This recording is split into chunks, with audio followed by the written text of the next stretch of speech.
Hello friends, அஸ்ஸலாமு அலைக்கும். வாங்க இன்றைக்கி என்னோடய ஸ்டைல் நெத்திலி மீன் ஃப்ரை பார்க்கலாம். இதுக்கு நான் 1/2 கிலோ பெரிய சைஸ் நெத்திலி மீன் எடுத்திருக்கேன். இதோட சென்டர் போனை ரிமூவ் பண்ணி நான் க்ளீன் பண்ணி வச்சுருக்கேன். குழந்தைங்களுக்கு சாப்பிட ஈஸியாக இருக்கும்.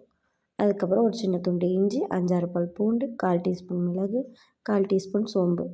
அதுக்கப்புறம் இதுக்கு நான் வந்து காஷ்மீரி சில்லி பவுடர் யூஸ் பண்ணுறேன். அதனால் 1.5 டேபிள் ஸ்பூன் யூஸ் பண்ணியிருக்கேன். அதுக்கப்புறம் இதில் பெரிய சைஸ் பச்சை மிளகாய் சேர்த்துக்கலாம். அதுக்கப்புறம் இதுக்கு 1/4 டீஸ்பூன் மஞ்சள் தூள் சேர்த்துக்கலாம். அதுக்கப்புறம் இதுக்கு பார்த்தோம்னா ஒரு கொத்து கருவேப்பிலை சேர்த்துக்கலாம். அதுக்கப்புறம் அரிசி மாவு சேர்த்துக்கலாம். நான் அரிசி மாவு எதுக்கு சேர்க்குறேன்னா நல்லா கிறிஸ்பியாக கிடைக்கும். நீங்கள் வேணால் கார்ன்ஃப்ளவர் மாவு கூட சேர்த்துக்கலாம். அதுக்கப்புறம் வந்து ஒரு அரை லெமனோட ஜூஸ் சேர்த்துக்கலாம். சீட் ரிமூவ் பண்ணி சேர்த்துக்கோங்க, இல்லைன்னா கசப்பாயிரும். இதை நல்லா பேஸ்ட்டு பதத்துக்கு அரைச்சி எடுத்துக்கலாம். இந்த ரெசிபியை மறக்காமல் ட்ரை பண்ணி பாருங்கள். டேஸ்ட்டு சூப்பராக இருக்கும். அரைச்சி எடுத்த பேஸ்ட்டை நல்லா கழுவி வச்சுருக்க மீனில் சேர்த்துக்கலாம்.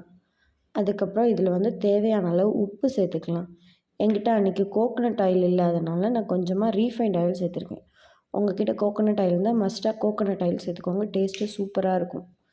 இதில் மிக்ஸ் பண்ணிவிட்டு தேவையான அளவு கருவேப்பிலை சேர்த்துக்கலாம். இதை 1 ஹவர் நல்லா ஊற வச்சுட்டு நான் வந்து அன்றைக்கி டீப் ஃப்ரை தான் பண்ணி எடுத்துருந்தேன். உங்களுக்கு ஷாலோ ஃப்ரை பண்ணாலும் நீங்கள் ஷாலோ ஃப்ரை பண்ணி எடுத்துக்கணும். இதோட டேஸ்ட்டு சூப்பராக இருக்கும். மறக்காமல் இந்த ரெசிபியை ஃபாலோ பண்ணுங்கள். எங்கள் வீடியோ பிடிச்சிருந்தால் லைக் பண்ணி, ஷேர் பண்ணி, சப்ஸ்கிரைப் பண்ணுங்கள். ப்ளீஸ் சப்போர்ட் பண்ணுங்கள்.